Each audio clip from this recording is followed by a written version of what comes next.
Madame, Monsieur, bonsoir. Présent à Bobo-Dioulasso dans le cadre de la 21e édition de la Semaine nationale de la culture qui se tient sous le thème Culture, mémoire historique et sursaut patriotique pour un Burkina nouveau.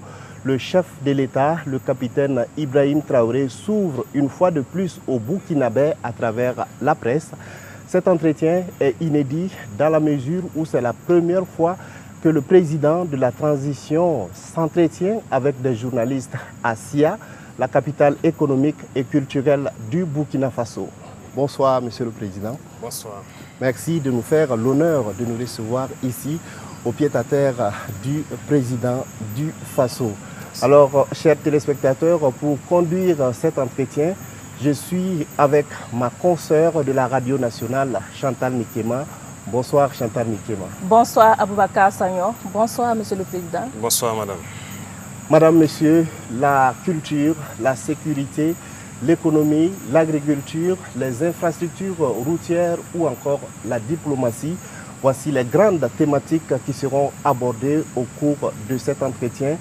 Monsieur le Président, on commence bien entendu avec la culture. Sous votre magistère, on a assisté à la relance de la Semaine nationale de la culture en 2023.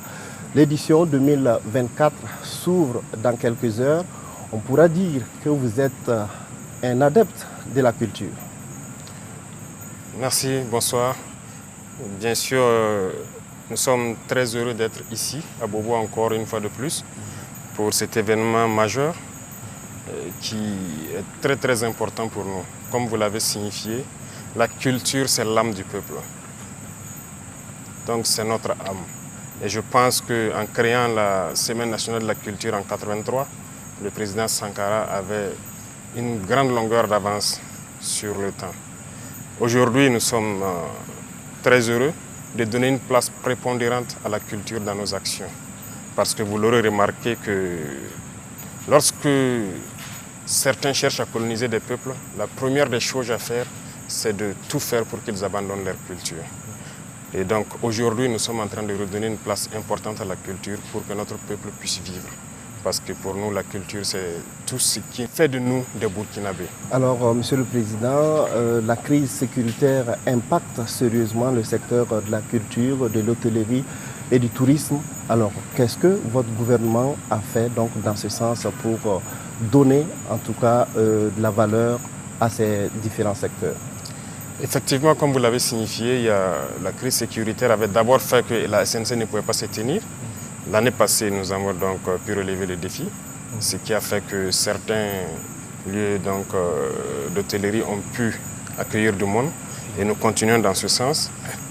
C'est un secteur qui a été beaucoup fragilisé par cette crise sécuritaire, mais nous avons beaucoup de choses en perspective pour pouvoir redémarrer l'hôtellerie et le tourisme surtout. Je pense que si vous suivez les décisions que l'on prend au Conseil des ministres, alors nous faisons tout. D'abord, il s'agissait de réorganiser carrément le secteur du tourisme et de la culture. Le ministère a assez bien bossé pendant tout ce temps. Nous avons pu adopter tous les textes pour réorganiser. Et là, maintenant, ils sont en train de lancer les activités à travers plusieurs journées qui doivent permettre aux Burkinabés donc, de visiter certains sites, de participer donc, à la vie des différents hôtels qui doivent accueillir ces Burkinabés-là. Monsieur le Président, dans votre vision pour le Burkina, quelle place occupe la culture? Comme je l'ai dit, c'est une place très importante. Vous savez, lorsqu'on prend les valeurs de cohésion sociale, on aime le dire cohésion sociale, mais c'est à travers la culture que nous pouvons cultiver cette cohésion sociale. Voilà, aujourd'hui, les artistes vont quitter de partout, du plein sud au Sahel, de l'est à l'ouest, ils vont se retrouver, ils vont communier. Et ce sera l'occasion pour la plupart de voir comment les autres vivent, quelles sont leurs valeurs, et ainsi de suite, et partager. Deuxième chose, nous avons beaucoup de valeurs telles que je l'ai cité, la solidarité, le patriotisme même, ça se trouve dans la culture.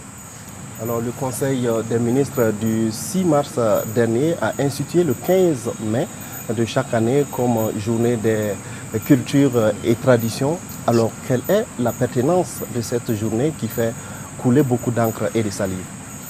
Il y a beaucoup d'objectifs derrière. Premièrement, c'est comme on a dit, il faut repartir aussi aux sources parce que, comme diraient certains, nous ne sommes pas tombés du ciel. Il y a beaucoup de confessions religieuses au Burkina Faso. Il y en a qui sont des confessions chrétiennes, que ce soit catholiques ou protestantes. Il y a la confession musulmane.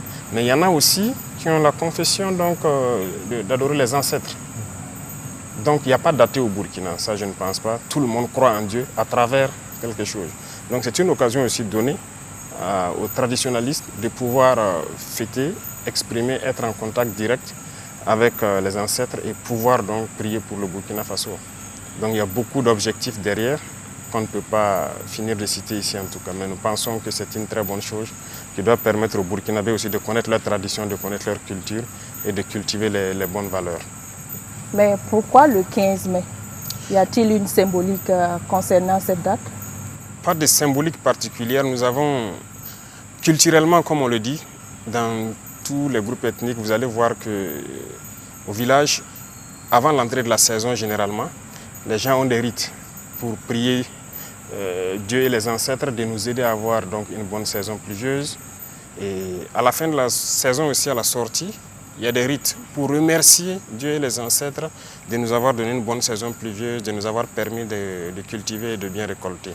Donc nous avons proposé cette date donc, aux traditionalistes qui ont réfléchi et donc à l'unanimité ils se sont mis d'accord sur la date du 15 mai qui consacre donc l'entrée aussi dans la saison. Justement, Monsieur le Président, est-ce que cette journée des coutumes et des traditions est une sorte de réparation donc, pour mettre les religions dites révélées au même titre que les religions traditionnelles? Quelque part, ça fait partie des objectifs aussi. J'ai dit qu'il y a plusieurs objectifs autour. Ça fait partie parce que je pense que toutes les autres confessions ont des journées dédiées. Et chez les catholiques, il y a plusieurs fêtes fériées. Chez les musulmans, il y a plusieurs fêtes fériées. Donc c'était aussi une date aussi pour qu'on puisse trouver, pour que les gens puissent communier et avoir une date où fêter aussi. Donc ça fait partie des objectifs. Monsieur le Président, qu'est-ce que vous attendez concrètement des Burkinabés par rapport à cette journée du 15 mai? Alors, comme je l'ai dit, il s'agit pour nous de donner un espace, prendre une journée, marquer une halte, que les Burkinabés puissent repartir vers les fondamentaux, prier les ancêtres, prier Dieu à travers les ancêtres, pour que ensemble nous puissions donc avoir cette harmonie que nous cherchons là. C'est ça le plus important, parce que la division, les distensions, à travers ces journées, je pense qu'on peut mieux se rapprocher. Voilà, donc c'est l'objectif recherché pour que les gens puissent vraiment communier. Voilà. Alors certains y voient une journée chômée et payée de plus. Qu'est-ce que vous en dites? Oui, c'est vrai, il y a beaucoup de journées chômées et payées au Burkina.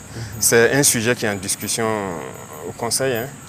Voilà, c'est en discussion et nous allons proposer bientôt une formule pour diminuer le nombre de journées chômées et payées et pour qu'on puisse rattraper d'une manière ou d'une autre. Je ne vais pas dévancer les choses. La proposition sera faite au niveau de l'ALT et les Burkinabés vont découvrir et on va décider. Monsieur le Président, en plus de la Semaine nationale de la culture, il y a le mois du patrimoine burkinabé donc, qui se tient du 18 avril au 18 mai de cette année. Alors finalement, est-ce que cet ensemble, en tout cas, d'événements culturels, si on peut le dire ainsi, est un moyen donc, pour permettre aux Burkinabés de revenir donc, pour s'intéresser à leurs valeurs culturelles, de faire une sorte de retour aux sources pour s'intéresser aux valeurs culturelles et traditionnelles qui fondent nos sociétés? Bien sûr, c'est très important. C'est très important. Vous voyez, il y a certaines sociétés qui sont développées en se basant sur leur culture, parce qu'il y a beaucoup de richesses dans nos cultures. Regardez la Chine, le Japon, ce sont des exemples. C'est en se basant sur leur culture qu'ils arrivent à le faire. Le patrimoine, beaucoup de gens ne savent même pas quel est notre patrimoine. Personnellement, j'ai découvert beaucoup de choses avec le ministre, en conseil des ministres, lorsque nous préparions ces journées-là. Donc j'ai découvert beaucoup de choses que je ne savais pas et c'est toujours bien de découvrir qu'est-ce que nous avions. Nous ne sommes pas venus du néant. Lorsqu'on prend seulement, moi je me souviens, quand je visitais les forges, avant on avait, peut-être, ça existe toujours dans certaines contrées, où à travers la culture, les gens peuvent aller extraire un minerai ferralitique, venir extraire le fer, faire de l'acier pour fabriquer tous les outils d'agriculture et tout. Mais c'est le développement donc de la sidérurgie comme ça. est-ce que nous sommes basés sur les connaissances de nos ancêtres là, sur ce volet et développer notre industrie sidérurgique? Je ne pense pas. La métallurgie. Est-ce qu'il faut aller forcément apprendre chez les autres? Mais nous avons déjà un fondement aussi. Et ça, ce n'est qu'un exemple parmi tant d'autres. On peut puiser beaucoup de choses dans notre culture que nos ancêtres faisaient déjà et développer notre société. On va parler maintenant de sécurité. Principale préoccupation des Burkinabés et priorité numéro 1 de votre gouvernement. Sous votre leadership, l'armée a acquis et continue d'acquérir des équipements et de matériel de guerre de pointe. Peut-on dire que nos forces combattantes sont maintenant équipées pour anéantir l'ennemi? Oui, l'équipement, nous allons continuer à nous équiper. Comme je vous le disais, on n'est même pas à 15% de ce que nous souhaitons. Dans ce mois de mai, vous verrez beaucoup de choses qui seront là. Et ça va continuer parce que, sachant d'où nous venons, on vient de très loin. Et donc, il faut préparer de sorte que les générations à venir ne connaissent pas ces situations. J'ai eu à le dire le 17 février, si je ne me trompe, en salle. Les gens ont peut-être maintenant compris comment est-ce que l'impérialisme a préparé nos armées pour pouvoir maintenant envoyer le terrorisme et voilà, déstructurer nos États et mieux nous exploiter. Je vous prends un exemple. J'ai parlé en 2020 de comment c'était. Si vous cherchez des militaires qui étaient en opération en 2019, à côté, dans la zone de Pensa, Kelbo, Tauremba et autres, imaginez pendant ce temps, on déployait des militaires 300 à 350 avec une centaine de Kalachnikov, peut-être une dizaine, une vingtaine de gilets. Ils sont là, beaucoup sont vivants, vous verrez. Donc défaut d'équipement. Et lorsque ils sont attaqués, les 200 et quelques, qu'est-ce qu'ils font? Ils sont obligés de courir. Et ça fait que les militaires même avaient surnommé les terroristes les monos, c'est-à-dire les moniteurs. C'est comme à l'école, les moniteurs venaient à 5 heures vous réveiller pour faire le sport, courir. Donc quand ils venaient attaquer à 5 heures, c'était la course. Et lorsque vous perdez confiance comme ça, pour reprendre confiance, ce n'est pas évident. Donc l'équipement avait fait que l'armée avait perdu un peu le visage. Et vous voyez que les terroristes se plaisaient de filmer nos militaires en train de courir. Et ils partent galvaniser leurs combattants avec, les recruter et vraiment les mettre moralement au top pour combattre. Aujourd'hui, nous voulons équiper l'armée pour que le soldat reprenne confiance en lui. Lorsqu'il sort, il doit avoir confiance. Déjà, avec le minimum que nous avons, mais vous voyez l'exploit qu'ils font. Ils n'ont pas peur d'aller vers l'ennemi. Ça veut dire que les soldats n'ont pas peur. Donc nous allons continuer de fournir des efforts pour mieux nous équiper et faire face. Monsieur le Président, en plus des équipements et du matériel, il y a beaucoup d'efforts également qui est fait pour le recrutement des hommes pour combattre sur le terrain. Bien sûr, ça va de pair. Et vous avez remarqué que nous nous trompions énormément. Ce que nous constatons, ce n'est pas ce qu'on imaginait. Ils sont nombreux et aujourd'hui, il faut le reconnaître, il y a beaucoup qui viennent de l'étranger pour combattre au Burkina. Dans les rangs des terroristes, donc des mercenaires qu'on prend et venir, il faut qu'on recrute conséquemment pour mailler notre territoire aussi. Vous êtes dans une dynamique de réorganisation de l'armée. À quel stade en êtes-vous avec cette réorganisation? La première phase, c'était la mise en place de ces unités organiques et combattantes-là, voilà, les bataillons d'intervention rapide, pour répondre et contenir la menace. Parce que lorsque nous avons fait l'évaluation, il fallait ce genre de force-là pour contenir la menace. Là-bas, nous pouvons dire, en tout cas, Dieu merci, nous avons fait un exploit au-delà de ce que nous imaginions. Voilà, nous avons pu former nous-mêmes ces bataillons d'intervention rapide, les équiper entièrement par, voilà, grâce au peuple. Donc, c'est la première phase. Les autres phases sont en train de suivre actuellement parce que les phases terrain et réorganisation doivent se suivre. Donc, les forces seront bientôt relocalisées pour répondre donc à la situation présente. Donc, la réorganisation va se poursuivre. D'autres types d'unités vont se créer. Et dans le cadre de l'AES aussi, il y a des forces qui vont être mises en place pour répondre à ces besoins-là. Justement, Monsieur le Président, vous étiez à Banfora. Vous avez dit aux forces combattantes de se préparer à la guerre de haute intensité. Oui. Alors, faut-il s'attendre justement à d'autres réformes au sein des forces combattantes? Oui, des réformes, on peut le dire, c'est dans le sens de la réorganisation. Parce que, comme je l'ai dit là-bas, le terrorisme sera vaincu. Voilà, ces criminels qui se baladent à moto là seront vaincus. Mais il faut se préparer à d'autres types de guerres. Il y a la menace partout, que ce soit autour ou bien la menace qui peut venir de loin. Donc, dans ce cadre-là, c'est une guerre conventionnelle qui peut durer. Donc, il faut se préparer à une guerre de haute intensité. Il faut pouvoir combattre dans le temps et tenir sur le terrain pendant très longtemps. C'est un autre mode de combat.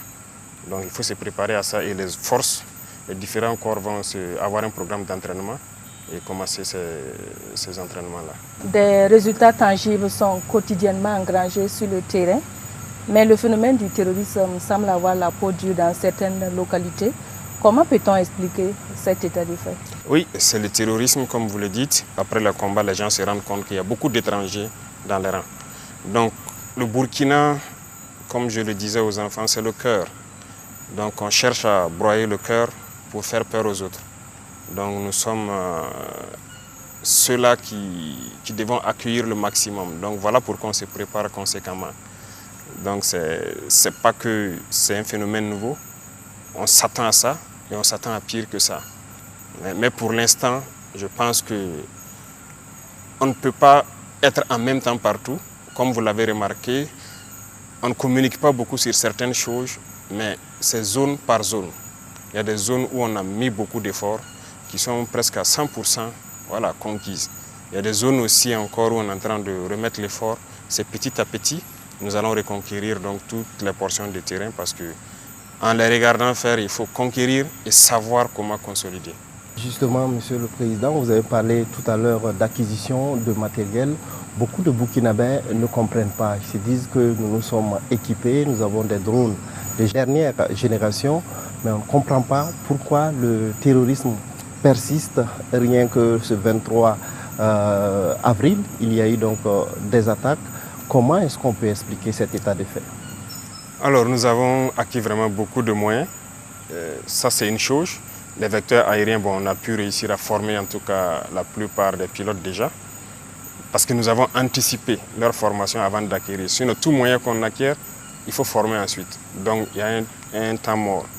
Mais actuellement, avec les vecteurs aériens, nous avons donc cette chance d'avoir déjà des pilotes. Ils sont en activité. Mais, pourquoi il y a des attaques souvent? Il faut reconnaître qu'il y a certaines positions où les chefs d'éléments ne sont toujours pas au sérieux. Ils ne sont pas concentrés. Voilà. Et je disais la dernière fois, c'est comme l'effet de savoir qu'il y a quelque chose dans les airs. Ça fait que certains ne sont pas concentrés. De toute façon, on pourra les développer en long et en large. Ce sont des moments de... Certains ont laissé de la fragilité et l'ennemi a observé et il frappe un coup qui peut être dur. Voilà. Sinon, pendant que le 23 se passait, une opération importante venait de finir dans la zone de Gaïri et Bogandé où les bataillons ont fait du bon travail. Mais c'est pendant cette phase que d'autres ont prêté le flanc. Parce que ce n'est pas parce qu'il y a des drones en l'air qu'il faut dormir. Ce que nous voulons, c'est qu'on puisse être alerté. Parce qu'actuellement, en permanence, il y a des drones dans le ciel. En permanence. On veut juste que les positions puissent dire on les voit venir. Et beaucoup arrivent à le faire. Vous avez suivi Djibo. Ce sont les observateurs qui ont vu venir l'ennemi et ont alerté le drone qui est venu participer au combat. Vous avez suivi Touéné, Gawa, beaucoup de positions arrivent à le faire. Mais il y a certaines positions où malheureusement, lorsque vous entendez qu'ils sont attaqués, on est sous le feu. Comment est-ce que vous avez pu être surpris? Il y a un problème. Ce n'est pas parce qu'il y a des drones qui ne mettent plus de guetteurs qu'on ne prend pas toutes ces précautions. Donc là aussi, c'est des choses qu'il faut corriger et nous sommes là-dessus. Voilà, c'est des choses qui entachent la lutte, mais qu'il faille corriger. Il ne faut pas que les gens baissent la garde, croire que c'est fini. Il faut rester concentré. Voilà. Alors, Monsieur le Président, est-ce que ces terroristes bénéficient de complicité interne? Bien sûr, beaucoup. Beaucoup. Il y a la complicité interne. Tout de suite, les cas dont je vous parlais, ceux-là qui ont été neutralisés, qui sont venus de l'étranger, qui partaient vers Mansilla, imaginez qu'ils sont passés par l'aéroport avec la complicité de quelqu'un. Parce qu'ils ont fourni tout le renseignement. Et les enquêtes ont démarré rien qu'hier. On va retrouver ces individus-là. Ils sont passés par la complicité des gens. Il y a des villages aussi qui sont complices, mais qui commencent à comprendre un peu. Dans l'armée, il y a des complicités. Voilà, il y a des fuites d'informations, beaucoup de choses. Il y a la complicité. Sans la complicité, c'est difficile que l'ennemi soit renseigné. Donc même dans nos villes ici, il y en a qui sont là, des terroristes, qui les renseignent sur tous les mouvements, tout ce qui se passe. Voilà. Il y a des complicités. Alors des complicités aussi concernant des velléités de déstabilisation de la transition? Oui, mais ça c'est logique et ce sera permanent. Comme on le dit, nous avons décidé de prendre nos responsabilités pour engager une lutte. Il va de soi que certains qui ont perdu leurs privilèges et leurs avantages se dressent contre nous. Maintenant, c'est à nous d'être vigilants. C'est ce qu'on fait. Et donc, ces velléités de déstabilisation, c'est courant. Donc, on est là-dessus. Ça sera permanent, ça on est sûr. Voilà. Alors, on constate également une certaine forme, j'allais dire, de campagne de diabolisation des forces de défense et de sécurité, à travers la presse internationale, par exemple. Ah oui, ça c'est logique. Ces presses internationales se battent pour leur pays. C'est normal. Ceux-là qu'on a fermés ici, tout ce qu'ils divulguent comme information, c'est pour les intérêts de leur pays. Mais ce qui nous écœure, c'est souvent même les presses locales qui relaient ça. C'est ça qui est dangereux. Est-ce que ça veut dire qu'ils n'ont pas l'intelligence de comprendre que ceux-là sont en train de... Tout ce qu'ils publient, c'est pour l'intérêt de leur pays et qu'ici aussi on se met à le faire? C'est pas bien. Les FDS sont en train de monter en puissance.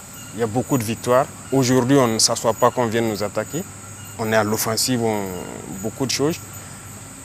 L'armement qu'on est en train d'acquérir et tous ces équipements, ça ne les plaît pas. Parce que nous allons réussir à vaincre le terrorisme. Pourtant, ils ont créé ça pour que nos États ne puissent pas être des États et continuer à nous exploiter. C'est nos ressources. C'est ça le problème. Mais si vous avez une armée, ils ne peuvent pas se permettre certaines choses. Donc c'est normal que leur presse diabolise, qu'ils inventent du mensonge, ils racontent tout ce qu'ils veulent, avec des complicités internes, malheureusement. Voilà, il y a des individus ici pour 2000, 3000 euros, ils sont prêts à écrire du n'importe quoi, envoyer là-bas. Voilà, et puis ils vendent leur patrie. Mais ce sont ces gens aussi qu'on combat, parce que ce sont des ennemis de la nation. Et c'est dangereux. Il ne faut pas aussi que nos presses se prêtent à certains jeux.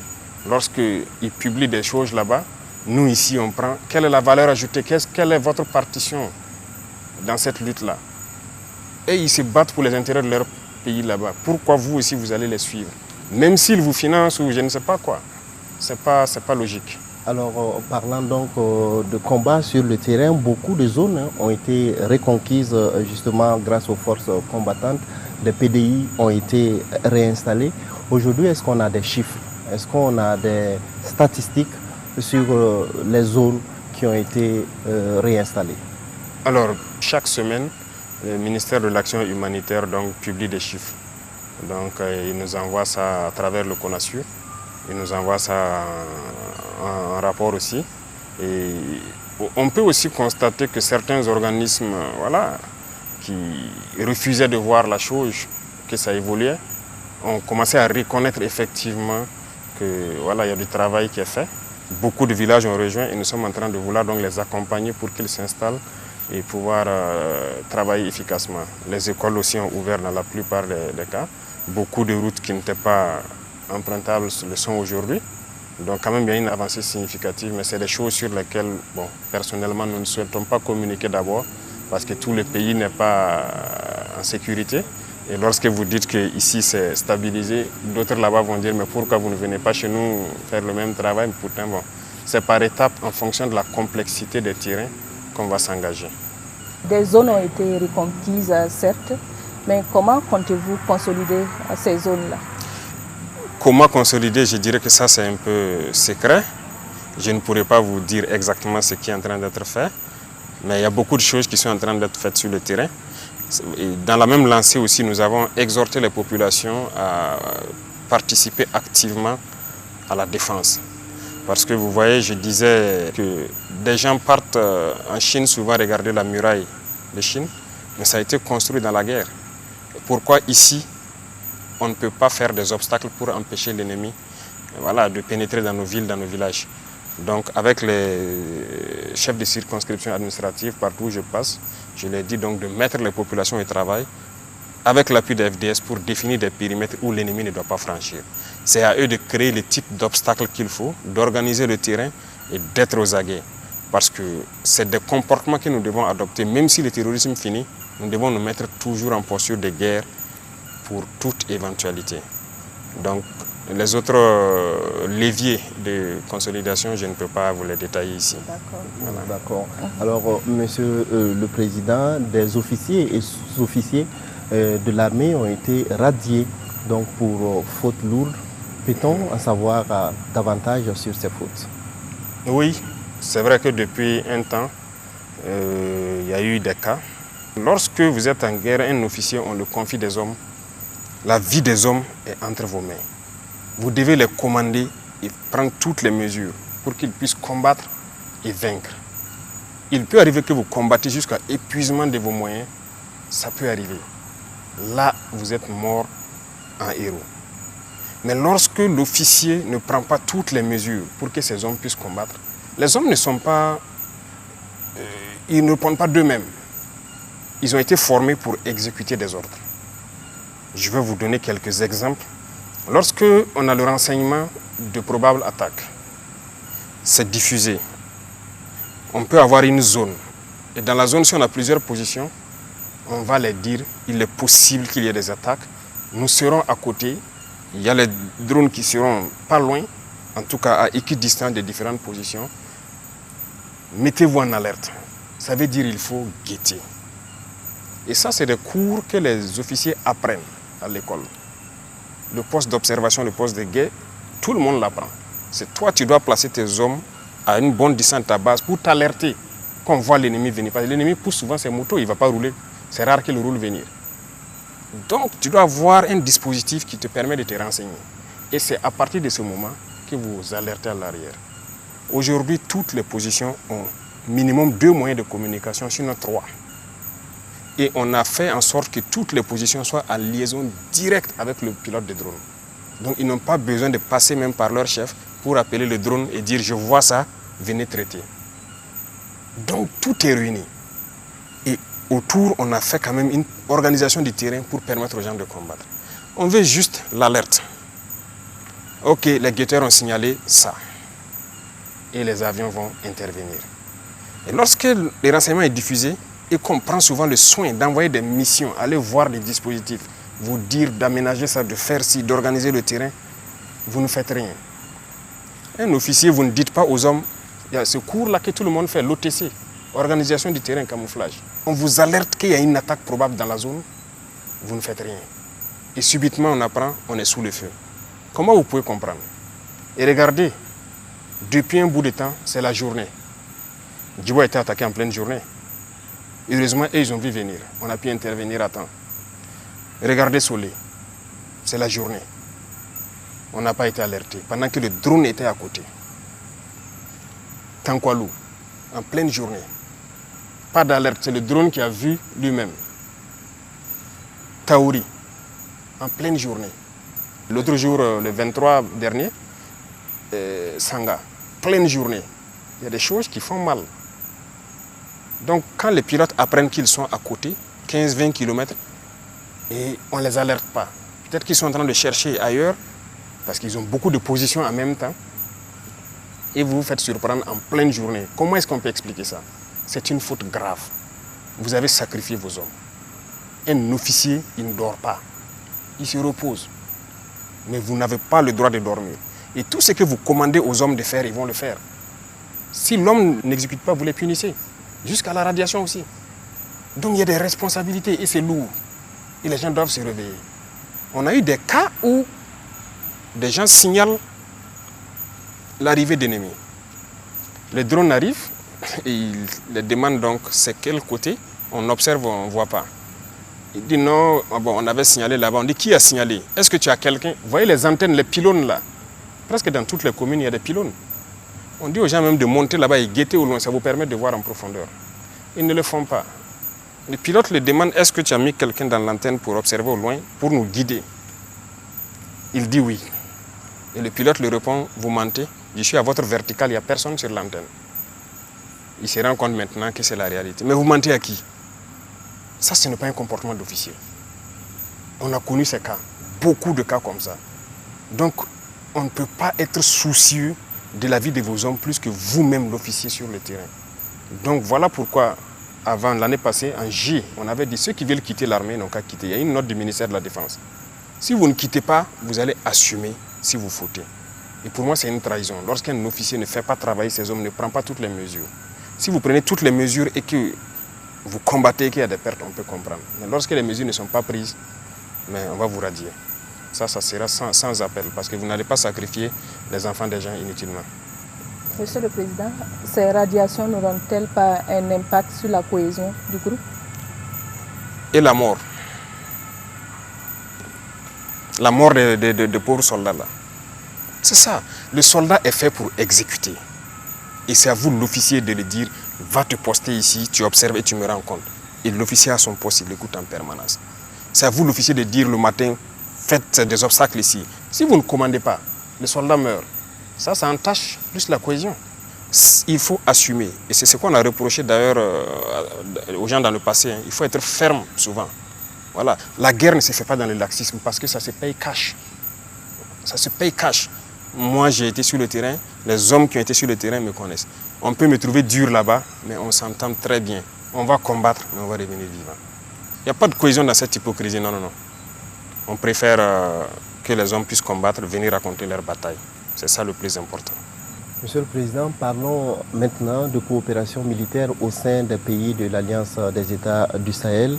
Alors, quelles sont les actions concrètes qui ont été entreprises depuis la création donc, de cette alliance pour combattre le terrorisme sur le terrain? Merci, il y a eu beaucoup d'actions concrètes. Et c'est très réjouissant ce qui se passe sur le terrain. C'est devenu les mêmes armées. Il y a beaucoup d'actions qu'on ne peut même pas finir de citer. Les armées sœurs du Niger se retrouvent à exécuter des missions de l'armée malienne ou de l'armée burkinabé. L'armée burkinabé exécute des missions de l'armée malienne et de l'armée nigérienne. L'armée malienne aussi exécute des missions qu'on leur confie. Ça, ce n'était pas donné. Voilà.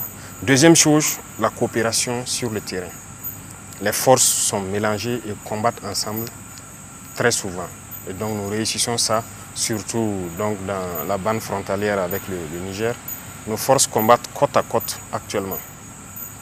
Dans le domaine donc, des appuis aériens, c'est fréquent.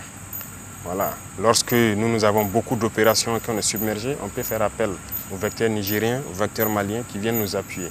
Lorsqu'ils ont besoin de nous, on part les appuyer. Et en termes de frontières, il n'y a pas de frontières actuellement. Donc les vecteurs burkinabés rentrent où ils veulent. S'ils sont en fin d'autonomie ou quelque chose, ils peuvent passer la main aux vecteurs maliens ou nigériens. Pareillement, ils rentrent aussi sur notre sol, ils font la recherche. Voilà. Et vraiment, ça se passe très bien. Il y a beaucoup de choses qui se passent actuellement entre nos trois armées. Et l'objectif, c'est de créer dans un futur proche, voilà, une brigade expéditionnaire pour le compte de l'AES qui pourra faire donc des manœuvres en toute autonomie partout dans l'espace AES. On l'a annoncé, mais maintenant le travail se fait en bas pour faire germer la force. Voilà. À chaque étape, on ne va pas forcément sortir, dire que nous sommes à tel effectif, mais chacun a reçu ses instructions et est en train de travailler à mettre en place ce qu'il doit mettre en place. Donc, vous le saurez au moment venu. Justement, est-ce que les pays auront les moyens financiers et matériels également nécessaires pour pouvoir mettre en place une telle force? C'est ce qu'on nous a toujours dit. On n'a pas les moyens, il faut aller chercher les moyens ailleurs. Regardez aujourd'hui ce que nous avons au Burkina. Quelqu'un nous a prêté 1 franc, quelqu'un nous a donné quelque chose, mais nous avons combien de bataillons équipés? En 2022, à côté, on avait combien de bataillons équipés? On avait un bataillon opérationnel, parce qu'il y avait au moins 4 ou 5 compagnies opérationnelles qui étaient équipées, qui peuvent sortir de façon autonome. C'est une réalité. En plus de ça, c'était les forces spéciales, l'hygiène peut-être. C'est eux qui avaient les moyens d'être projetés en même temps. Le reste, ils n'ont pas les moyens. On s'assoit et voilà, lorsqu'il y a opération, il faut rassembler à les donner. Parce que c'est dur d'équiper, c'est compliqué. Ce n'est pas vrai. Si on gère bien, il y a la possibilité d'équiper. C'est ça aussi que nous avons reproché, c'est tout ça qui nous a révoltés. Mais on nous avait nous aussi mis des choses en tête, que c'est difficile d'acquérir l'armement, c'est cher, c'est si. On a pris notre courage à deux mains, on s'est mis face à la réalité. On nous a mis des bâtons dans les roues pour ne pas nous permettre de nous équiper. Vous êtes au courant, je l'ai dit plusieurs fois. Mais aujourd'hui, nous avons plus d'une vingtaine de bataillons équipés qu'on peut projeter d'une minute à l'autre. Ça veut dire, lorsqu'on dit aux 20 bataillons de démarrer pour telle direction, ils n'ont pas besoin que quelqu'un vienne leur donner quelque chose, ils démarrent. Donc cette force, on peut l'équiper. Et regardez les armées maliennes, regardez les armées nigériennes. La dernière fois, vous voyez l'équipement du Niger qui passait par là pour rentrer au Niger. Donc nous pouvons nous équiper. On n'a pas besoin d'un appui. Monsieur le Président, aujourd'hui, quel bilan faites-vous? Bilan d'étape de la guerre contre le terrorisme. Le bilan, c'est long à faire. Donc je viens de vous expliquer d'où est-ce que nous venions.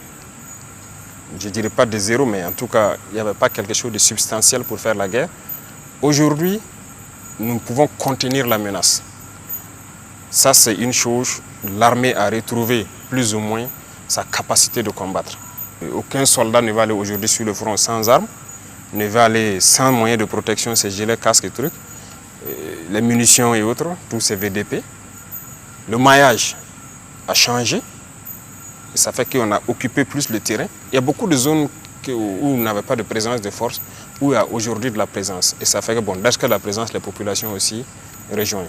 Donc ça, c'est une avancée majeure.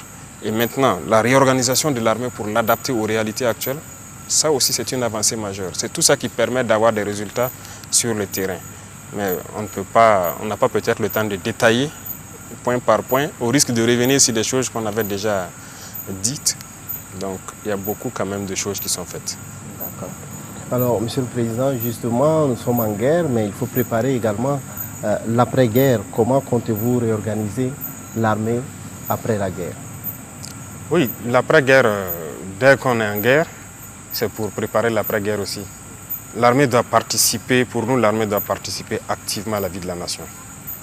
Rien qu'aujourd'hui, en Conseil, nous avons parlé d'un certain nombre de sujets où l'armée doit intervenir dans plusieurs domaines. Alors, il faut que l'armée puisse occuper un rang de sorte que la crise que nous avons connue ne puisse pas revenir à l'avenir. Et on ne peut pas avoir ces prédispositions-là sans donner une place à l'armée. Donc, en termes de maillage, de présence dans certaines structures stratégiques, l'armée sera importante. C'est-à-dire notamment là où il y a beaucoup de personnel d'une certaine qualité pour rien que le renseignement. Dans la vie active du pays, notamment l'agriculture, nous avons commencé à préparer le terrain aussi. Actuellement, dans beaucoup de casernes, on a ciblé un certain nombre de casernes. Ils ont fait des forages à gros débit. On veut initier les militaires à la production. Et ça a déjà commencé avec l'initiative présidentielle. Donc il y a plusieurs casernes. Et à l'élevage aussi, à beaucoup de choses, c'est-à-dire l'agriculture. L'armée va participer à la production. Vous avez suivi à Bagré ce qu'on a fait avec l'unité mixte qui est là-bas, VDP et militaire. Au début, les gens croyaient que ce n'était pas possible. Mais ils ont produit sur beaucoup d'hectares. Et donc on est en train de multiplier ce genre d'initiatives pour que l'armée puisse participer à la production agricole. L'armée va participer à l'éducation des plus jeunes aussi, parce que le patriotisme, il faut l'enseigner. Donc l'armée aura un rôle prépondérant, en tout cas à l'avenir dans la vie de la nation. Parlons d'économie à présent. Monsieur le Président, l'économie des pays en guerre est généralement affectée. Quelles sont vos stratégies pour relancer l'économie nationale? Il y a beaucoup de choses en vue qu'on ne va pas peut-être dire tout de suite. Mais déjà, il s'agissait de maîtriser les dépenses publiques. Ça, on est en cours. C'est ce qui nous permet de faire des acquisitions. Deuxièmement, c'est vrai qu'on a coincé un peu au niveau de la dette intérieure pour pouvoir équiper l'armée. Donc, on a atteint une phase où on a ordonné, je pense qu'à partir de la semaine prochaine, tout ce qui est petite dette, on a mis un certain montant, ils vont tout payer la semaine prochaine. Et au fur et à mesure, en allant vers les grandes dettes, pour que l'économie interne puisse tourner aussi. Parce que si la dette intérieure n'est pas payée, ça ne pourra pas tourner. Mais il fallait faire ce break-là, s'équiper, s'organiser et commencer ça. Dieu merci, le peuple a été résilient. Et je pense qu'il est temps de permettre de souffler un peu pour que l'économie puisse tourner. Il faut qu'on s'industrialise, ça c'est impératif, parce que l'économie, ce n'est pas forcément compliqué. Lorsque vous êtes trop dépendant de l'extérieur, même si vous produisez des richesses, vous êtes obligé d'aller payer. Donc c'est une fuite de devises. Vous produisez des matières brutes, vous envoyez à l'extérieur et ils transforment. C'est-à-dire vous envoyez l'emploi à l'extérieur. Et ici, vous ne créez pas d'emploi. Comment on va s'en sortir? Donc voilà pourquoi aussi nous avons lancé un processus d'industrialisation pour pouvoir employer les jeunes, mais aussi pour éviter que nos devises ressortent. Et d'autres secteurs importants, ce sont nos richesses naturelles. On a pu évaluer plus ou moins. Ce n'est pas que l'or. Ici, nous avons beaucoup de choses très intéressantes. Quand vous prenez rien que la construction, le ciment, ici au Burkina, nous avons le calcaire. Mais en plus du calcaire, nous avons découvert donc que nous avons un type d'argile très bien qui peut remplacer le clinker. Donc, nous sommes en train de réfléchir à toutes ces technologies, comment mettre des usines sur place qui vont permettre de transformer tout ça sur place. Ça va éviter que nos devises se retrouvent donc à l'extérieur. Donc, il y a d'autres volets que nous ne pouvons pas développer ici dans ce secteur-là, mais en tout cas, on a de bonnes perspectives. Monsieur le Président, vous venez de le dire, donc il y a de l'espoir pour les entreprises et les particuliers qui avaient des factures impayées. Oui, oui, beaucoup d'espoir. J'ai demandé à voir la liste de toutes les entreprises qui avaient des dettes. J'ai même vu des entreprises qui ont des factures de moins de 5 millions qui traînaient au trésor et tout, qui ne sont pas payées. Donc nous avons ordonné, nous avons fait un planning. Toutes ces entreprises, jusqu'à une certaine facture, ça sera payé donc normalement la semaine prochaine. Et après, il y aura une deuxième session pour éponger petit à petit. Mais il fallait faire un planning pour vraiment pouvoir assurer et assurer aussi un minimum au côté sécurité et défense. Voilà. Justement, est-ce que vous avez un mot à l'endroit des Burkinabés qui continuent de contribuer à l'effort de guerre? Nous ne rendons grâce qu'à Dieu qui nous a permis d'expliquer au peuple qui a compris. C'est tout ce que nous pouvons dire, nous rendons grâce à Dieu pour ça. Et le peuple a compris notre mission, notre vision, l'objectif. On les remercie.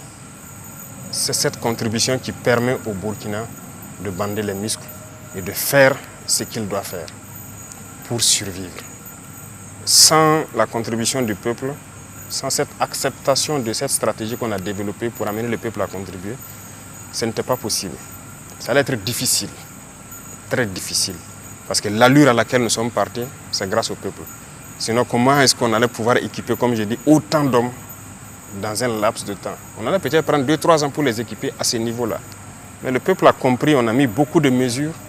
Ils ont compris, donc on ne peut que dire merci à Dieu et merci au peuple qui a compris vraiment la mission.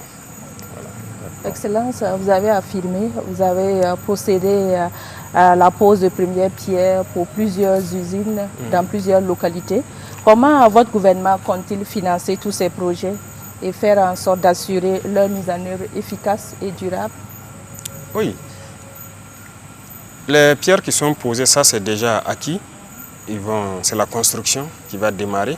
Mais il y a des usines qu'on était en train de construire depuis l'année passée, certains qu'on va inaugurer avec certains partenaires privés. Mais il y a aussi des usines qui seront construites 100% par l'État. Et on a une stratégie de financement. D'abord, la caisse de dépôt de consignation d'avant, qu'on a transformée en caisse de dépôt et d'investissement. L'objectif, c'est de financer l'industrialisation. Il y a le Fonds burkinabé de développement économique et social aussi, que nous sommes en train de redynamiser pour pouvoir financer l'industrialisation. Et tout ça, nous allons nous appuyer sur les acquis de nos sociétés d'État. Parce que le système, comme on le disait, j'essaie d'expliquer ça l'autre jour à Banfoura, le système qui se passait n'est pas forcément bon. Voilà, il faut le dire clairement. On a des sociétés d'État qui font des bénéfices, Mais c'est posé des DAT dans les banques. C'est bien. Si l'économie se portait très bien et qu'on n'a pas de défi, on peut garder en DAT, ça produit les intérêts. On peut prendre faire ce que les gens souhaitent là, c'est payer les 14e et 15e mois. Mais nous ne sommes pas à cette étape. Donc actuellement, on est en train de relire, je profite de l'annoncer, on va relire beaucoup de textes dans les sociétés d'État pour revoir d'abord le traitement. Ça, c'est une chose parce que c'est déséquilibré par rapport à la masse populaire. Et les DAT là, nous allons les toucher. Ça aussi, ça ne va pas plaire forcément aux institutions bancaires, mais il faut qu'ils comprennent que nous devons faire tourner l'économie. Et là, ça va eux-mêmes leur permettre de se développer. Lorsque l'argent est déposé, que ça ne travaille pas, ça ne sert pas. Donc ce sont ces sociétés d'État qui vont financer beaucoup d'entreprises, beaucoup d'industries, qui vont produire et qui vont nous empêcher de partir chaque fois à l'extérieur chercher ce que nous voulons. Donc ça, c'est la grande partie comme ça, mais il y a aussi nos recherches naturelles. Là où nous allons, le nouveau code va passer à l'Assemblée, nous allons aussi nous appuyer sur l'exploitation de l'or pour industrialiser le pays. Et nous allons exploiter, en tout cas pour ce qui est de l'or, nous connaissons le faire. L'APEC a été instruite, nous allons mettre en place, ça a commencé déjà avec la SONASP, les premières unités de traitement. Ça a été mis en place à Zorgo, d'autres sont en train d'être mis en place au sud-ouest, pour avoir de l'or, produire donc cette richesse-là qui va nous permettre de nous industrialiser. Bref, il y a beaucoup d'autres volets sur lesquels nous sommes en train d'appuyer pour y parvenir. Les salariés des sociétés d'État doivent s'attendre à une baisse de salaire? Pas une baisse de salaire, mais une correction. Pour certains, ça sera peut-être une baisse, pour d'autres, ça sera peut-être une augmentation, pour d'autres, ça va rester stable. Mais je ne vais pas rentrer dans certains détails, au risque de les créer des soucis. Mais la manière dont ça se passe, ce n'est pas bien. D'abord, c'est trop disparate. Chaque société fonctionne de sa façon. Que ce soit la grille salariale, que ce soit les conseils d'administration, chacun décide de comment se rémunérer. Ce n'est pas bon. Il faut équilibrer tout et avoir un principe. Voilà, donc c'est ce que nous sommes en train de faire. Donc dans le principe, peut-être que certains verront leur salaire baisser, mais c'est pour la masse populaire qu'ils le comprennent. Monsieur le Président, on dit que les structures ne sont pas les mêmes. Oui, les structures ne sont pas les mêmes, mais on a dit société d'État. Ouais. Donc tout doit contribuer à ce que l'État puisse donc avoir quelque chose. Parce que l'État, c'est quoi? Partout où nous passons comme ça, les gens demandent les routes. Comment on fait? Il faut les construire. Il faut les construire. Les gens n'ont pas l'eau potable. Il faut faire assez de forêts. Il y a tellement de défis au Burkina. Mais il faut qu'on utilise. On ne peut pas être là à avoir des millions par mois de salaire pendant que d'autres boivent l'eau dans un marigot. Non. On va équilibrer pour pouvoir servir ceux qui sont dans les villages qui ont des besoins primaires. Voilà. Et les gens qui vont nous excuser, c'est comme ça. Il faut équilibrer un peu. Voilà. Alors, Monsieur le Président, l'APEC, l'entrepreneuriat communautaire est une de vos priorités. Alors, aujourd'hui, est-ce que vous fondez beaucoup d'espoir, en tout cas, sur ce type de développement endogène? C'est impératif. C'est ce que nous devons faire. Et nous allons même innover encore, parce que je disais, des régions ont des spécialités en termes de production. Nous allons voir comment mettre en place des unités de transformation dans chaque région à travers sa spécialisation. Et l'APEC va développer sûrement un modèle local à travers donc, les opérateurs économiques des dites régions et l'État va accompagner. Donc l'APEC devra réorganiser. Il faut qu'on se finance nous-mêmes nos entreprises. Voilà. Beaucoup de gens ont de l'argent, mais ils ne travaillent pas avec. Il faut qu'on les amène à se mettre ensemble, à mettre quelque chose comme base et l'État va accompagner pour créer des unités de transformation. C'est ça qui va faire employer des gens et eux-mêmes, ça va les permettre d'avoir encore plus de marge de manœuvre. Voilà. Donc, on fonde beaucoup d'espoir sur ce développement endogène-là. Qui parle d'économie, parle de corruption. Vous l'avez reconnu, vous n'êtes pas satisfait des résultats de lutte contre la corruption. Peut-on dire que vous êtes impuissant face à ce fléau? C'est un fléau qui a gangréné notre société. C'est un système qui a été installé depuis des décennies. Et chaque jour, vous voyez, c'est un système qui est comme plusieurs milliers de nœuds. Vous détachez, vous voyez quelque chose encore. Vous détachez, vous découvrez quelque chose. Donc tous les jours, moi je découvre. Je découvre. Et plus vous découvrez, plus vous êtes révolté. Mais c'est un système qui a été mis en place et qui a détruit vraiment voilà, notre pays. Mais aujourd'hui, moi je peux dire que beaucoup ont compris et commencent à quitter un peu eux-mêmes la situation. D'autres aussi, par les dénonciations, arrivent à nous faire voir beaucoup de choses. Regardez le domaine de l'agriculture par exemple. Imaginez qu'on donne de l'engrais, l'État subventionne pour les paysans, mais il y a une pratique qui est là depuis des décennies. Les agents même, avec la complicité de certaines autorités locales là-bas, ils vendent, ils volent, ils vendent au prix qu'ils veulent aux paysans.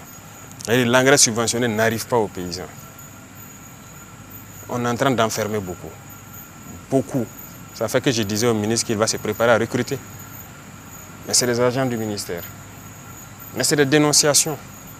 Donc ça veut dire que le Burkinabé a commencé à comprendre que la corruption ne peut pas nous permettre de nous développer. Il y a une structure qui est en train d'être créée. Ça sera dans tous les ministères et la structure centrale sera la présidence, où les dénonciations vont se faire. On va mettre tout le processus en branle jusqu'à voilà, prendre les individus impliqués et récompenser ceux qui auront dénoncé. Donc, ce n'est pas fini d'abord. On a pris le décret de dénonciation, mais il y a un organe qui est en train d'être créé pour gérer tout ça. Alors, en ce qui concerne l'agriculture, votre gouvernement a lancé l'initiative présidentielle pour la production agricole. Alors, démontrant ici votre engagement en faveur du secteur agricole, alors quels sont vos objectifs à travers cette initiative? L'initiative présidentielle est là, l'offensive agro-pastorale est là. L'objectif, c'est qu'on atteigne l'autosuffisance alimentaire le plus vite. Parce que, comme je l'ai dit, la souveraineté alimentaire, c'est très important. On ne peut pas continuer d'avoir des Burkinabés qui ont faim. Donc, il faut qu'on produise. Et l'expérience a montré qu'on ne peut pas se développer sans l'agriculture. Et même dans les zones où il y a les terres les plus arides, ils essaient de transformer l'environnement pour cultiver. Et nous nous sommes engagés à accompagner beaucoup les producteurs. Donc, normalement, dans quelques jours, nous allons donc lancer un programme d'appui aux agriculteurs pour qu'ils rentrent dans la saison. Vraiment, c'est les aider au maximum à travers de l'équipement pour qu'ils puissent labourer le maximum des champs. On va les accompagner en termes de semences, en termes d'engrais, pour qu'ils puissent produire au maximum. À travers l'initiative, on a lancé l'année passée sur une expérimentation sur environ 14 000 hectares. Nous avons vu les résultats. Donc on a compris que les paysans ont besoin juste d'être accompagnés. Si on leur donne l'accompagnement qu'il faut, ils vont se lancer. Donc c'est notre objectif d'atteindre l'autosuffisance le plus vite possible. Il y a également, Monsieur le Président, la production du blé que vous avez lancée à Bagré. Alors la culture du blé au Burkina, est-ce une nécessité? C'est une nécessité. Si vous voyez les chiffres au niveau du ministère du Commerce, de l'importation de la farine de blé ou de blé pour les moulins, c'est quand même énorme, hein? C'est plusieurs milliards. C'est ça, j'ai dit, la sortie des devises. Et ce n'est pas que le blé, il y a beaucoup de spéculations que nous avons testées et que nous allons donc mettre maintenant en pratique. Voilà, donc toutes ces spéculations-là, c'est pour que nous puissions produire à l'intérieur et transformer à l'intérieur. Et c'est là que nous avons donc une valeur ajoutée. Donc il y a beaucoup de spéculations, ce n'est pas que le blé. Le blé, ça a bien marché. On a fait les tests au laboratoire pour voir s'il n'y a pas de toxines ou quelque chose de particulier. On m'a transféré les résultats. Tout est concluant, c'est vraiment très bien. Donc c'est quelque chose qu'on va poursuivre. Monsieur le Président, vous venez de souligner que les producteurs seront accompagnés pour la campagne humide à venir. Est-ce que les coûts des intrants, notamment l'engrais, va-t-il connaître une réduction à cette campagne?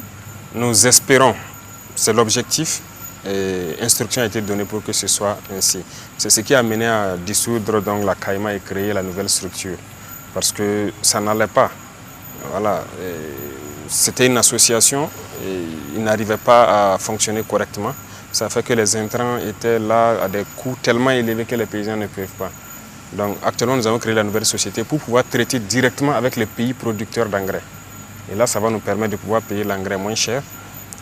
On s'y est un peu pris tard parce que les cycles de production dans ces pays-là sont un peu dépassés. Donc cette année, on essaie de faire des efforts, mais je pense que dès la sortie de la saison, nous allons commander le maximum pour que la contre-saison, les gens puissent produire. Parce que nous ne comptons pas produire juste pour la saison pluvieuse.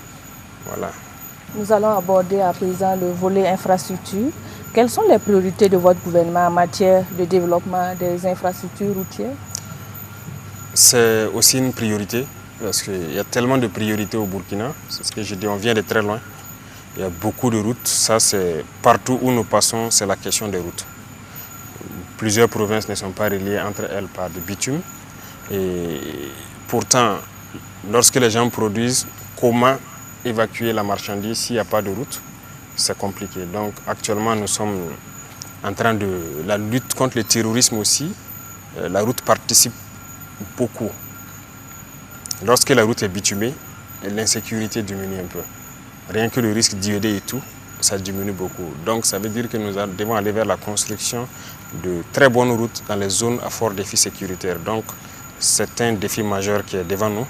Et nous allons lancer très bientôt un peu partout certains travaux de construction d'infrastructures routières. Nous sommes à Bobo, il y a des projets de construction et de réhabilitation de routes qui sont prévus ici. Oui, c'est un plan global et c'est le lancement ici. Voilà, sinon à Ouagadougou ça a commencé, dans certaines provinces aussi ça a commencé. Il y a certaines zones à fort défi où ça doit aussi se lancer. Normalement on avait commencé, mais il y a des entreprises qui sont retrouvées être défaillantes. Ils ne sont pas en mesure de faire, donc on était obligé de résilier certains contrats et recontracter actuellement avec de nouvelles entreprises qui vont se déployer. Donc c'est un peu sur le plan national, hein. Il y a beaucoup de routes qui doivent être faites. Notamment ici à Bobo, il y a la route de Orodara que nous allons poursuivre jusqu'à la frontière. Il y a la route de Banfoura qui est un projet, beaucoup d'autres routes. Voilà, au niveau de Pau, de Ouargaï, il y a beaucoup de routes qui doivent démarrer. Et nous espérons que les entreprises soient assez fortes pour pouvoir nous accompagner. Monsieur le Président, qu'est-ce qui a motivé la mise en œuvre de l'initiative présidentielle pour le développement communautaire exécutée par le Bureau des grands projets du Burkina?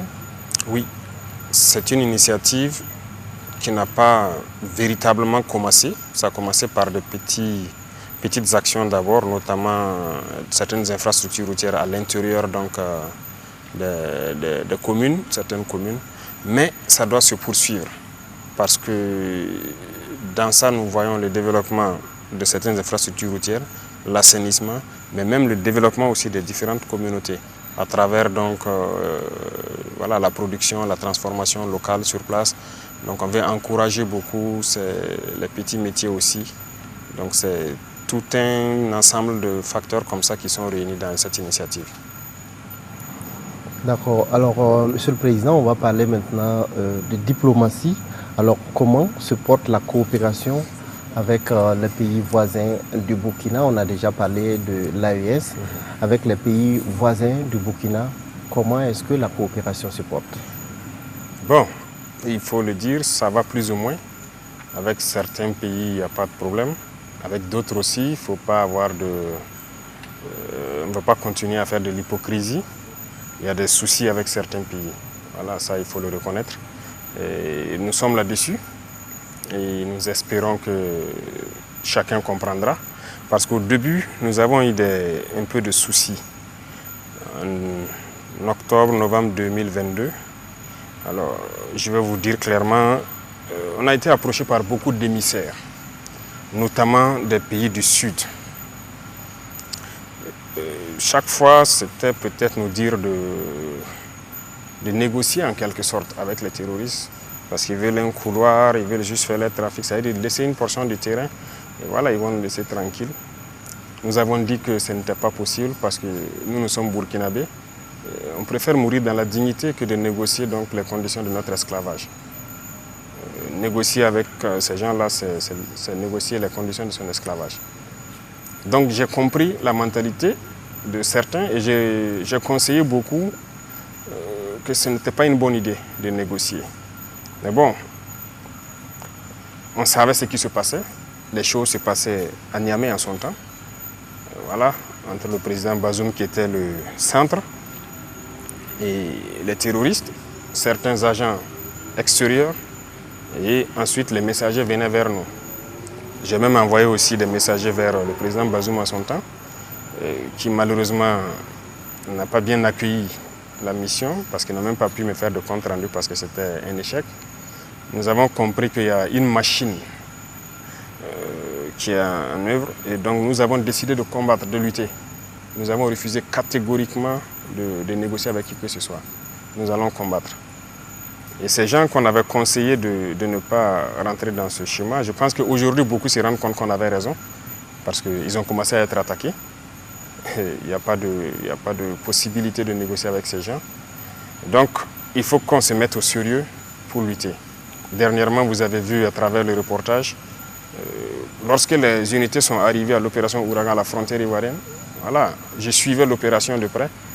C'est de féliciter même les soldats pour leur discipline, parce qu'ils n'étaient pas obligés de s'arrêter et regarder les terroristes à 50 mètres de lui, au-delà du fleuve. Ils pouvaient envoyer des roquettes, comme il a dit. Mais par discipline, respect des consignes, ils ont observé et puis ils se sont retournés. Mais ce sont des comportements qui ne sont pas bien, il faut le dire. Parce que le Burkina a connu ça aussi. Hein. Les IAG ont habité ici. On était une base arrière des terroristes. Ça donnait quoi? Donc il faut que ces pays-là aussi comprennent ça, que ça ne marche pas. Et il y a beaucoup d'autres choses. Avec la plupart, je pense qu'on commence à se comprendre. Mais du côté quand même de la Côte d'Ivoire, il y a du développement à faire. Voilà, il faut qu'ils reviennent à de meilleurs sentiments. Tous les déstabilisateurs du Burkina sont là-bas, ne se cachent pas. Les officiels ivoiriens ont parlé mal du Burkina. Sur les plateaux télé, vous êtes journaliste, je ne pense pas que au Burkina, une chaîne privée ou publique insulte des autorités d'autres pays ouvertement, souvent de façon vulgaire. Ça se fait là-bas, sans mot dire. Voilà, tous ceux qui tentent de déstabiliser ici se retrouvent là-bas. Bon, à un moment donné, il faut arrêter l'hypocrisie, il faut dire la vérité. Il y a un problème. Il y a un problème avec les autorités de ce pays. Justement, aujourd'hui, Monsieur le Président, quels sont vos rapports avec le président Alassane Ouattara? Nos rapports, c'est comme je l'ai dit, il y a un problème. On n'a pas de contact particulier.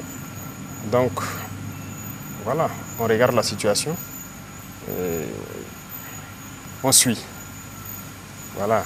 Je ne peux pas vous donner plus de détails. Voilà, on suit. Donc jusqu'à présent, vous n'avez pas eu l'occasion de discuter avec le président Alassane Ouattara? Au début, on a échangé un peu au téléphone. Il m'a envoyé des émissaires même, il faut le reconnaître. On a discuté, on espérait que les choses aillent dans le bon sens. Mais peut-être qu'on n'a pas accédé à certaines choses, je ne sais pas. Mais nous ne pouvons pas nous mettre dans une certaine moule. Voilà, nous sommes venus avec une vision, un objectif. Et nous avons une mission. Donc, tant qu'on sera dans notre moule, on sait qu'on aura des difficultés avec certains. Donc, on ne sait pas ce qui s'est passé. Sinon, il y avait le contact, mais ça s'est rompu. Et avec les gens qui ont commencé à partir là-bas, ceux qu'on recherche, il n'y a pas eu de coopération. Jusqu'au jour d'aujourd'hui, c'est ce qu'on observe. Aujourd'hui, il y a eu des incidents à la frontière avec la Côte d'Ivoire. On parle donc de soldats burkinabés qui sont détenus par la partie ivoirienne et vice-versa. Alors, quelle est la situation sur ce plan? C'est vrai, quelques incidents mineurs. Ça, ce n'est pas un problème pour nous. Retenez que nous sommes en guerre. Donc ça, ce n'est pas des incidents à nos yeux. Vous ne pouvez pas comprendre ce que j'ai dit, mais nous sommes en guerre. Et nous sommes préparés à tout. Donc ça, ce n'est pas des incidents. C'est mineur. Vous confirmez qu'il y a des soldats qui sont détenus de part et d'autre? Oui, la dernière fois, pendant l'opération, il y a un soldat et puis un VDP que les forces ivoiriennes ont appréhendé et ont mené chez eux à Abidjan là-bas. Avant ça, il y a 2 gendarmes aussi ivoiriens qui avaient fait incursion. Mais il y a eu plusieurs incursions. Je pense que la dernière fois à la rencontre, ils les ont amenés, les fiches avec tous les noms.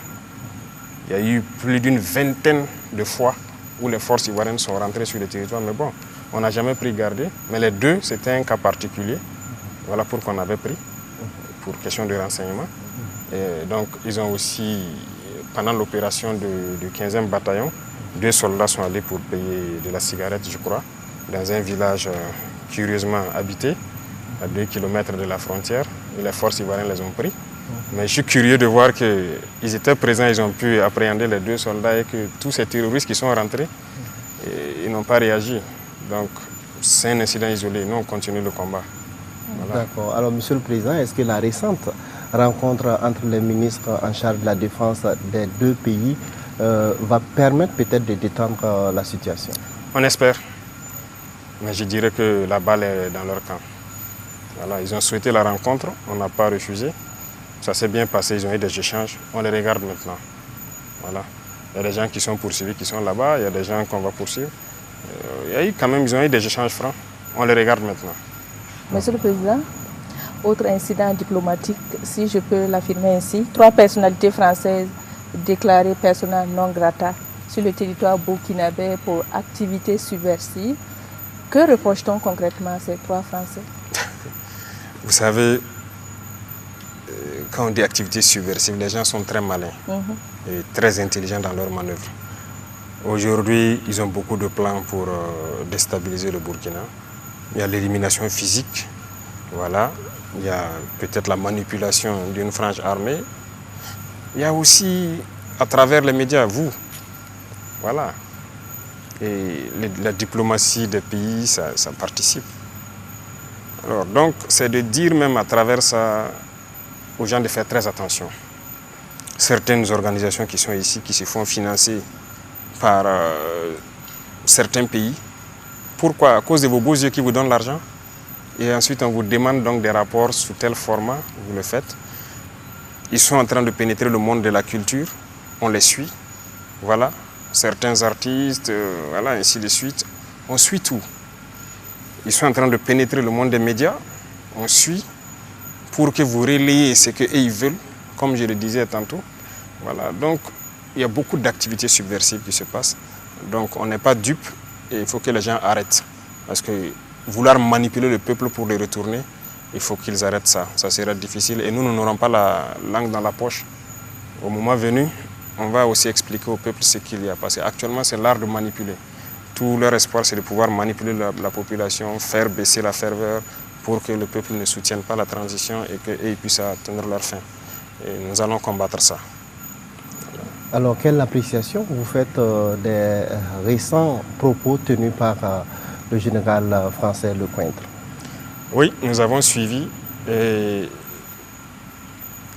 ils préparent la mentalité de leur peuple au cas où ils doivent intervenir, venir physiquement ici pour qu'on combatte. Donc, ils ont commencé à préparer. Ce n'est pas maintenant.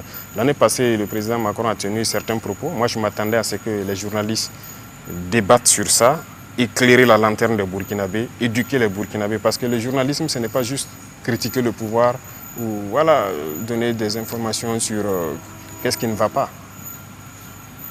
Vous avez la chance d'être journaliste en temps de guerre. Il faut participer à éduquer le peuple, à éveiller le peuple, parce que nous avons un ennemi. C'est ceux qui veulent nous réduire à l'esclavage. C'est votre rôle de le faire. Voilà, ce général a fait sa sortie. Je ne sais pas jusqu'à aujourd'hui, est-ce que les gens ont eu des débats assez pointus pour expliquer à la population quel est l'objectif de l'impérialisme. Ils ne sont pas d'accord qu'on se décolonise. Ils veulent nous recoloniser. Le terrorisme est là. Ils savent qu'on va vaincre le terrorisme. Et donc, ils se disent maintenant, si jamais on arrive à vaincre le terrorisme, il faut qu'ils se préparent pour venir physiquement nous recoloniser. Parce qu'ils ne sont pas d'accord qu'on soit décolonisé. Parce que c'est leurs intérêts. C'est à travers nous qu'ils vivent. Donc c'est ça aussi. Il faut que les journalistes participent à ça. Maintenant, le débat ne se passe pas sur ça. Qu'on le veuille ou pas, on est en guerre. On doit chanter les louanges de nos soldats. On doit chanter les louanges de nos héros. On doit les accompagner. Et on doit expliquer au peuple ce que c'est que l'impérialisme. Comment ils veulent nous coloniser. Comment ils veulent nous maintenir dans la misère. Pour qu'eux, ils vivent. Pour que le peuple se réveille. Nous, on n'est pas là pour endormir le peuple. Et piller, faire ce qu'on a fait. On veut que le peuple se réveille. Qu'ils comprennent qui sont leurs ennemis. Et ça, c'est le travail du journalisme aussi. Dans ces temps de guerre. C'est l'histoire du Burkina qui s'écrit maintenant. Donc, je vous en prie, il faut faire un travail parce qu'eux, ils préparent l'opinion de leur peuple au cas où ils doivent intervenir, que le peuple les accompagne. Ah, c'est normal, il faut les coloniser. C'est du mensonge ce qu'ils racontent. C'est du mensonge. Mais l'objectif est connu. Nous aussi, il n'y a pas de problème, on se prépare en conséquence. Monsieur le Président, nous tirons vers la fin de cet entretien. Quel bilan faites-vous de la transition en cours? Le bilan, ça va se faire donc au fur et à mesure. J'espère que prenez le temps d'inviter chacun des ministères là. Voilà, pourquoi pas. Il faut les convoquer sur vos plateaux télé, que chacun dise au peuple qu'est-ce qu'il a innové dans son ministère, qu'est-ce qu'il a apporté de plus. Mais nous pouvons vous rassurer qu'il y a eu beaucoup de choses qui ont été faites. Beaucoup de choses dans la guerre, et on a pu réaliser beaucoup d'autres choses autour. Vous pouvez le constater, comme on l'a dit. On fait la guerre, mais on n'a pas oublié l'agriculture. On a fait des progrès. Vous pourrez faire des tournées dans les villages pour voir quel est l'impact de notre action sur l'agriculture l'année passée, la saison passée. Vous pourrez aller dans le domaine donc, de l'eau. Il y a tellement, beaucoup de fourrages ont été creusés, beaucoup de populations qui n'ont jamais connu l'eau potable. Il reste encore beaucoup à faire. Dans le domaine de la santé, il y a eu beaucoup d'évolutions aussi. Voilà, ce n'est pas seulement la baisse des prix de certaines prestations maintenant. Dans les villages, on est en train de réorganiser carrément les systèmes. Et la gratuité, là, nous voulons que ce soit effectif et on est là-dessus. On est en train de développer des industries qui puissent appuyer vraiment la santé. Et beaucoup de choses dans ce domaine aussi. L'industrialisation, ça, bon, on ne va pas en parler. On a pu faire un peu, mais notre objectif est très grand. Il faut que partout, les industries poussent. Voilà, dans le domaine des PME, on a pu alléger beaucoup de taxes, ainsi de suite. Ça a permis aux gens de pouvoir créer beaucoup de petites entreprises qu'on est en train d'essayer donc d'accompagner. Donc les différents fonds dont on vous parle, qu'on est en train de restructurer et fournir pour que les jeunes puissent pouvoir être financés à partir de là-bas, parce qu'ils ont dit que dans les banques c'est un peu compliqué avec la question de garantie. Voilà, donc dans tous les domaines, il y a eu beaucoup d'avancées. Et je vous exhorte à les convoquer et qu'ils disent au peuple individuellement tout ce qu'ils ont pu faire. D'accord. Voilà. Alors, peut-être avant de nous dire au revoir, hein, quels sont les défis, selon vous, qui restent à relever dans un bref délai, en tout cas pour assurer la stabilité et le progrès au Burkina? Beaucoup de défis, il y a des défis sur tous les plans.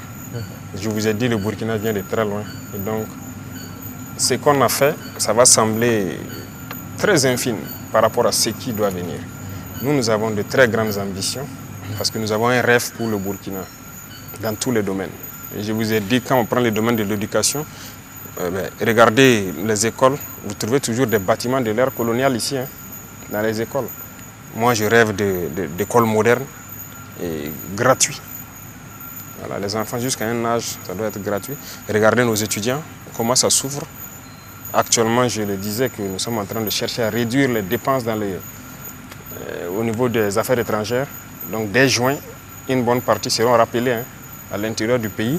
Et cet argent doit servir à construire des amphithéâtres, la restauration et beaucoup de choses. Parce que c'est l'avenir, l'éducation. Voilà. Et dans un futur proche, nous espérons aussi, en tout cas, agir sur ces leviers-là. Le volet santé, nous devons construire beaucoup d'hôpitaux modernes, équipés. À Pau, dernièrement, on me dit qu'il n'y a pas d'échographie. Pour simple échographie, il faut qu'ils viennent jusqu'à Ouagadougou. Vous voyez qu'il y a beaucoup de défis. Voilà. Et tout ça, donc, ça doit nous permettre de relancer le pays, voilà, pour atteindre nos rêves. Monsieur le Président, pour clore cet entretien, quel est votre message à l'endroit des travailleurs à quelques jours du 1er mai, journée internationale du travail? Oui. En tout cas, c'est félicitations aux travailleurs. Voilà. Ils ont su accompagner.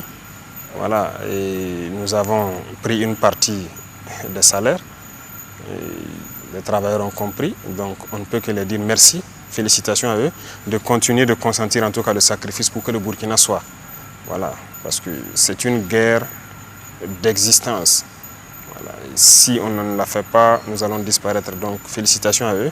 On sait qu'il y a beaucoup de choses en instance.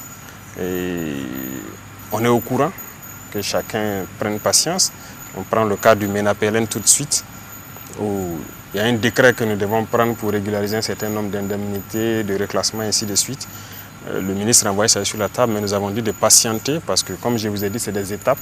Actuellement, nous avons stabilisé certaines dépenses militaires, on va payer la dette intérieure et après, on pourra revenir à certaines choses. Donc, on ne peut pas leur donner un délai, mais j'ai dit on n'adopte pas d'abord parce que nous avons certaines choses à régler.